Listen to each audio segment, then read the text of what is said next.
কি গো, রেডি হয়ে তুমি এখনো রেডি হওনি?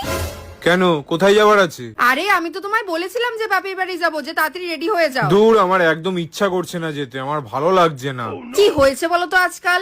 আমি অনেকদিন থেকে দেখছি তোমার ইচ্ছা করে না, তুমি অজুহাত দেখাও আমার বাপের বাড়ি যাওয়ার হলেই। কি অসুবিধাটা কি তোমার? আরে তোমাকে আমি কি বলি, আচ্ছা তুমি আমায় একটা কথা কি বলো। বলো? ধরো তুমি কোনো দোকানে গেলে, মানে শাড়ির দোকানে, ওখান থেকে তুমি একটা শাড়ি কেনো একদম মন থেকে খুশি হয়ে, তারপরে ওই শাড়িটা তুমি বাড়িতে নিয়ে আসো, তারপরে তুমি এক দুদিন ওটাকে পরো, ওটাকে দেখো, তারপরে কি করো, ওটাকে ধুয়ে ফেলো। হ্যাঁ। তারপরে কি হয়, কাপড়টা রং ছাড়া শুরু করে দেয়, মানে রং দেখানো শুরু করে দেয়।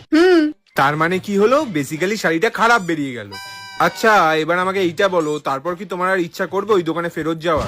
পাগল নাকি তুমি? আমি আর কেন যাবো ওই দোকানে? উল্টে দু চারটে কি কথা শুনিয়ে দিয়ে আসবো। এত বাজে শাড়ি দিয়েছেন, দুদিনেই রং দেখানো শুরু করে দিয়েছে। আচ্ছা ধরো তুমি দোকানে কথা শোনাতে গেলে যে কি শাড়ি দিয়েছেন, রং ছাড়ছে দুদিনে, রং দেখাচ্ছে, কিন্তু উল্টো দোকানদার তোমাকে কথা শোনাচ্ছে। এমনি কি করে আমাকে কথা শোনাবে? তাহলে তোমার ইচ্ছা করবে না তো এরকম দোকানের দিকে তাকানোরও? আমি তো ঘুরেও তাকাবো না, তার থেকে ভালো আমি অন্য দোকানে যাব। হ্যাঁ, এই জন্যই তো আমি যেতে চাই না তোমার বাড়ি। আমার বাড়ি? হ্যাঁ, তোমাকে আমি ওখান থেকে নিয়ে এসেছি, তারপরে তুমি তোমার রং দেখানো শুরু করে দিলে, তারপরে তুমি খারাপও বেরিয়ে গেলে, তারপরে তোমার নামে তোমার বাড়ির লোকের কাছে কিছু বলতে গেলে ওরা উল্টো আমায় কথা শোনায়। কি উল্টো পাল্টা শোনাই? হ্যাঁ, কি উল্টো পাল্টা শোনাই? এতক্ষণ ধরে শাড়ি ঘটনাগুলো বলছি, সেগুলো আমার নামে বলছিলে? হ্যাঁ, আর তোমার বাড়ির লোকের জন্য। হ্যাঁ।